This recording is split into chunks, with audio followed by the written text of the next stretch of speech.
আমরা প্রতিদিন যে ফলটি সবচেয়ে সহজে পাই, সবচেয়ে বেশি খাই আর যেটা ছোট থেকে বড় সবার জন্য ভীষণ উপকারী, সেটি হলো কলা। কলা এমন একটি খাবার যা ভাত, রুটি, স্যান্ডউইচ এমনকি নানান নাস্তার সাথেও খাওয়া যায়। বিশেষ করে বাচ্চাদের জন্য এটি শক্তি ও পুষ্টির দারুণ উৎস।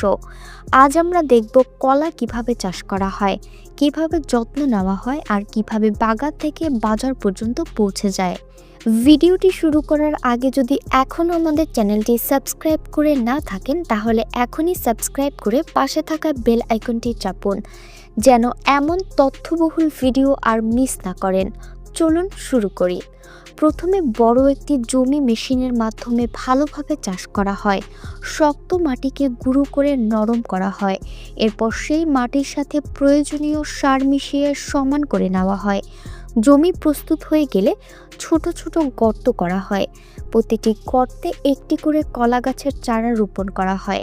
এভাবে হাজার হাজার চারা লাগানো হয় পুরো মাঠ জুড়ে। এরপর গাছের গোড়ায় পানি পৌঁছে দেওয়ার জন্য পাইপলাইনের ব্যবস্থা করা হয়, যাতে প্রতিটি গাছ ঠিকমতো পানি পায়। কিছুদিন পর গাছগুলো বড় হতে শুরু করে, তখন গাছের চারপাশে মাটি খুঁড়ে গোড়া উঁচু করে দেওয়া হয়, যাতে গাছ শক্তভাবে দাঁড়াতে পারে এবং বেশি পুষ্টি পায়। আরও কিছুদিন পরে প্রতিটি গাছের গোড়ায় গোবর সার দেওয়া হয়। এতে গাছ সুস্থ থাকে এবং ফলন ভালো হয়। গাছের গোড়ায় যদি কোনো আগাছা জন্মায়, সেগুলো মেশিন দিয়ে কেটে পরিষ্কার করে দেওয়া হয়, যেন গাছের কোনো ক্ষতি না হয়। অবশেষে গাছে কলা ধরতে শুরু করে, তখন প্রতিটি কলার ছড়া নীল পলিথিন দিয়ে ঢেকে দেওয়া হয়। এতে পোকামাকড় বা ময়লা থেকে কলা সুরক্ষিত থাকে।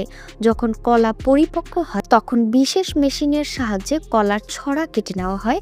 সেগুলো একটি নির্দিষ্ট স্থানে আনা হয় এবং রশির মাধ্যমে দলবদ্ধভাবে কারখানায় পাঠানো হয়। কারখানায় পৌঁছানোর পর শুরু হয় বাছাই প্রক্রিয়া। প্রথমে কলাগুলো পরিষ্কার করা হয়, কোনো সমস্যা আছে কিনা তা দেখা হয়। এরপর পরিষ্কার পানিতে ধোয়া হয় এবং কষ দূর করা হয়। তারপর কলাগুলোকে বিশেষ কেমিক্যাল মিশ্রিত পানিতে চুবিয়ে জীবাণুমুক্ত করা হয়। পাকা হলে আবার পরীক্ষা করা হয়, কোনো ক্ষতিগ্রস্ত কলা থাকলে আলাদা করে ফেলা হয়। ভালো কলাগুলো স্ক্যানারের মাধ্যমে পরীক্ষা করে প্রতিটির গায়ে একটি করে সিল লাগানো হয়। এরপর মাপ অনুযায়ী সুন্দরভাবে কার্টুনে প্যাক করা হয়। সব কার্টুন গুছিয়ে রাখা হয় এবং ধীরে ধীরে কন্টেইনারে তোলা হয়। অবশেষে এই কন্টেইনার বাজারে পৌঁছে যায়। দোকান থেকে আমরা কিনে নিয়ে আসি এই সুস্বাদু ও পুষ্টিকর ফল। একটি ছোট কলা, কিন্তু এর পেছনে রয়েছে দীর্ঘ পরিশ্রম, যত্ন আর প্রযুক্তির ব্যবহার। আজকের ভিডিও এখানেই শেষ। ভিডিওটি যদি ভালো লেগে থাকে, তাহলে অবশ্যই লাইক দিন, শেয়ার করুন এবং আমাদের চ্যানেলটি সাবস্ক্রাইব করে রাখুন। আর কমেন্ট করে জানান পরবর্তী ভিডিওতে আপনি কোন বিষয় দেখতে চান।